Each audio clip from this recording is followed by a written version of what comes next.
नमस्कार, funny Pravin YouTube चॅनलवरती आपलं स्वागत आहे। सिडको लॉटरी 2024 मध्ये 26,000 घरांची जी लॉटरी निघाली आहे, काहींना कन्फर्मेशन लेटर आलेलं आहे, काहींना कन्फर्मेशन लेटर येत आहे। काहींनी कन्फर्मेशन लेटर आल्यानंतर जी EMD बुकिंग अमाउंट असते ते त्यांनी पे केलेली आहे आणि पे केल्यानंतर त्यांना आता जे अलॉटमेंट लेटर आहे, अलॉटमेंट लेटर येण्याला सुरुवात होईल।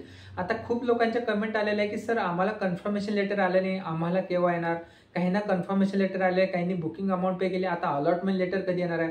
तर सर्वांना सांगायचं तात्पर्य हेच की जे टप्पे वाईज आहे, म्हणजे सर्वप्रथम तुम्हाला आता जे लेटर ऑफ इंटेंट आलेलं आहे, लेटर ऑफ इंटेंट आल्यानंतर तुम्हाला तुमचे डॉक्युमेंट चेक झालेले आहेत, त्यानंतर कन्फर्मेशन लेटर आलेलं आहे, त्यानंतर तुम्हाला बुकिंग अमाउंट पे करायचे आहे, त्यानंतर अलॉटमेंट लेटर येणार आहे आणि हे टप्पे वाईज आता एवढे सारे लॉटरी विनर आहेत, एका वेळेस एवढ्या जणांचे जे कागदपत्र चेक करणं अशक्य गोष्ट आहे। त्यामुळे जसे जसे जे टप्प्यावाईज ज्यांचे कागदपत्र चेक करतात त्यांना हे कन्फर्मेशन लेटर हे सिडकोद्वारा येत आहे। तर जसे हे कमेंट आलेलं आहे त्यावरून तुम्हाला मी माहिती देत आहे।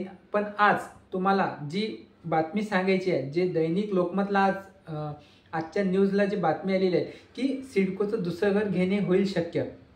बघा, हे लोकमतमध्ये आलेली बातमी आहे, ती काय आलेली आहे, कशी आलेली आहे, आपल्याला दुसरं घर घेता येईल की नाही याविषयी आपण आज या व्हिडिओमध्ये पाहणार आहोत। चॅनलवर तुम्ही पहिल्यांदा असाल चॅनलला सबस्क्राईब करा, व्हिडिओला लाईक करा, म्हणजे येणारे व्हिडिओ तुमच्यापर्यंत पोहोचत जातील। तर चला आपण आता व्हिडिओला सुरुवात करू।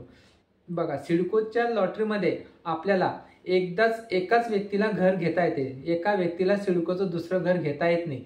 जर पती पत्नीच्या नावावर घर असेल किंवा पत्नी जर कोअप्लिकंट असेल आणि पतीनं जर अर्ज केला तरी सुद्धा आपल्याला ते घर घेता येत नाही, असा हा सिडकोचा नियम आहे। पण आता या नियमामध्ये लवकरच बदल होणार आहे, कारण की ही लोकमतमध्ये आलेली बातमी आहे। मी तुम्हाला एकदा वाचून दाखवतो काय आहे, तर तुम्ही लक्षपूर्वक ऐका। बघा, सिडकोचं दुसरं घर घेणे होईल आता शक्य। नवी मुंबई विविध कारणांमुळे सिडकोच्या जवळपास 12,000 घरे विक्रीविना पडून आहेत। ती विकण्यासाठी गृहविक्री धोरणात बदल करण्याची चाचणी सिडकोकडून केली जात आहे। नियमानुसार सिडकोकडून केली जात आहे।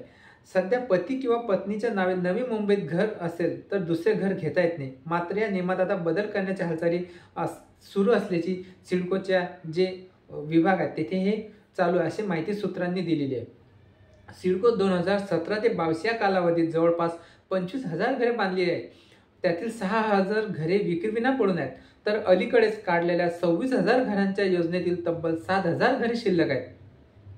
या शिल्लक घरांची विक्री कशी करायची असा प्रश्न सिडकोला सतावत आहे। सिडकोचे घर घेण्यासाठी अनेक अटी व शर्तीचे पालन करावे लागते। विशेषतः पती किंवा पत्नीच्या नावे नवी मुंबई शहरात घर असेल तर सिडकोचं घर घेता येत नाही। बघा, मी तुम्हाला पहिलेच सांगितले की जर एखाद्या व्यक्तीने जर सिडकोचं घर घेतलेलं आहे तर त्याला ते दुसरं घर घेता येत नाही, हा सिडकोचा नियम आहे। ही प्रमुख अट सर्वसामान्यांना जाचक ठरत आहे। कुटुंब वाढल्यानंतर दुसऱ्या घराची गरज भासते, परंतु खासगी प्रकल्पात घर घेणे परवडत नाही। अशा वेळी सिडकोचं घर आर्थिकदृष्ट्या सोयीचं ठरते। सिडकोच्या नियमानुसार दुसरं घर घेता येत नसल्याने अनेकांची गैरसोय होत आहे। ही अट शिथिल करता येईल का, या दृष्टीने सिडकोच्या संबंधित विभाग अभ्यास करीत असल्याचे समजते। ही प्रमुख अट शिथिल झाल्यास हजारो कुटुंबियांना दिलासा मिळणार आहे आणि सिडकोची घरे विकली जाणार आहे, असा कयास बांधला जात आहे।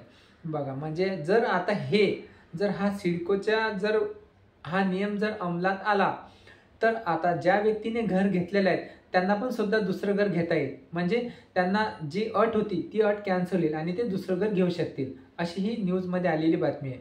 असा महत्त्वपूर्ण व्हिडिओ तुम्हाला कसा वाटला कमेंटमध्ये जर काही प्रश्न असतील या रिलेटेड तर तुम्ही प्रश्न करा, आपण त्याला उत्तर देऊ। व्हिडिओ वॉच केल्याबद्दल धन्यवाद। भेटू नेक्स्ट